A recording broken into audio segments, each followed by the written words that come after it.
Ik wens bij deze mijn waardering uit te spreken aan het adres van de Zangvogelbond.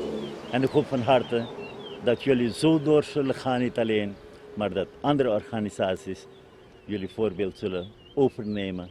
Zodat wij dan, vandaag is het deze boom, morgen dat we dan een andere boom kunnen aanpakken. Er zijn bomen voldoende in onze binnenstad, buiten onze stad. En dat dit gevoel voor de natuur, dat dit kan worden aangesterkt en verder worden uitgedragen. Dit is een goed teken voor onze bevolking. Mijn felicitaties. Van harte gefeliciteerd nogmaals. Okay.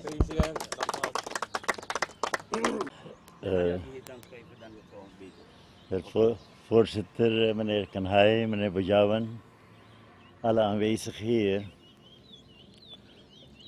De vraag rijst, wat is het verband tussen de zangvogelvereniging en het onderhouden van een boom?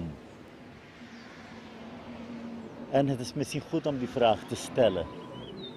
Er zijn natuurlijk punten die raakvlakken met elkaar hebben. En ik zie als een van de raakvlakken dat deze boom een product is van de natuur. Maar de zangvogels die zijn ook een product van de natuur. Als je niet van de natuur houdt, kan je niet van vogels houden. Als je niet van de natuur houdt, kan je niet van bomen en planten houden. Ik zie een raakvlak.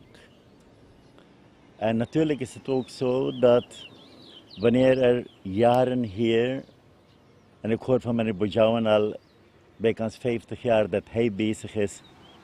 En het is mij bekend dat tientallen jaren de vogelliefhebbers hier op het plein komen voor de zangvogelsport.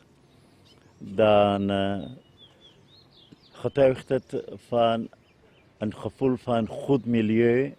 Als je ziet dat deze boom in een verwaarloosde toestand verkeert en dat de leden van de vereniging op zich, dat ze dan het initiatief nemen om de boom te verzorgen, te onderhouden. Gevoel hebben voor de natuur, een bijdrage leveren tot een goed milieu, dat zijn thema's die overal in de wereld thans aan de orde worden gebracht. Er is geen internationale organisatie, een internationale vereniging of het milieu en de natuur die komen op de agenda voor. Wanneer ik merk dan dat er bij onze mensen hier die aan de zangvogelsport doen, ook het gevoel voor het milieu, een schoon milieu, een goed milieu aanwezig is, dan is dat een goed teken dat onze samenleving, onze bevolking, dat zij daar het gevoel voor hebben, niet alleen, maar dat ze ook de bereidheid tonen bijdrage te leveren aan een goed milieu, aan het goed onderhouden van de natuur van deze boom. Deze boom heeft natuurlijk ook een historische betekenis.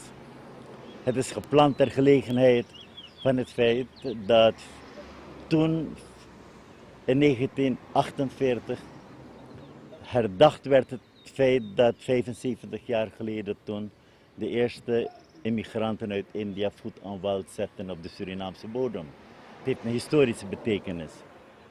Het was 75-jarig herdenking toen de boom werd geplant en nu zitten we 60 jaar verder van dat moment af. Dat betekent dat de boom die we hier zien 60 jaar oud is. En het ziet er goed uit. Laten we de hoop uitspreken. Dat de gevoelens en de waarden die er zijn bij de leden van de Zangvogelsportbond of bond, dat deze gevoelens verder mogen worden aangekweekt en gesterkt. Dat het gevoel voor milieu dat blijft bestaan en dat het wordt gesterkt, wordt uitgedragen naar anderen toe. En ik vind het een prachtige geste dat jullie dat initiatief hebben genomen om deze boom te onderhouden. En wat ik merk, dat aan het ministerie van Binnenlandse Zaken zal worden gevraagd om de zorg van deze boom verder over te nemen. Waarnemend president Ramdin Sarjo, de heer Harry Bojawan, meneer Raman, de heer Kanhai, Harry Kanhai, mede namens de Zangvogelbond van harte welkom. Het is voor ons een hele grote eer om dit te mogen doen. Wij vinden als bestuur, nou, als de Zangvogelbond, als onze plicht waar wij het grote deel elke zondag van het jaar hier op het plein aanwezig zijn, iets terug te kunnen doen voor de gemeenschap. Het is een informeel gedeelte omdat wij door onze juridisch adviseur erop gewezen zijn geworden dat er wat formaliteiten gepleegd moeten worden en daarmee zijn we bezig. Onze minister van Binnenlandse Zaken, ik weet dat hij stadsverfraaiing erg hoog tegenaan kijkt en in zijn beleid heeft. We gaan het verzoek richten alsnog naar hem toe, dat we dan officieel de eigenaar, beheerder, onderhouder van dit monument gaan worden.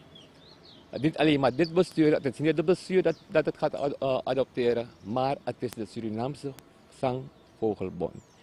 Mag ik u bij deze voorstellen de heer Harry Kanhai, die als jongeman aanwezig was bij het planten van deze boom. Vandaar zijn aanwezigheid hier. De heer Harry Boejawan is hier in de hoedanigheid als zangvogelsporter van de vorige eeuw. Op mijn verzoek is hij hier vanmorgen aanwezig. Ik stel het nogmaals, president, dat wij ook mogen genieten van uw aanwezigheid hier. Geeft ons de overtuiging dat de zangvogelsport ook de belangstelling geniet van, laat me zeggen, erkende hoge instanties. Nogmaals, heel hartelijk dank namens de Zangvogelbond. Ik zou vragen, president, als je een kort woordje tot de aanwezigen zou willen richten, dan heb je nu de gelegenheid.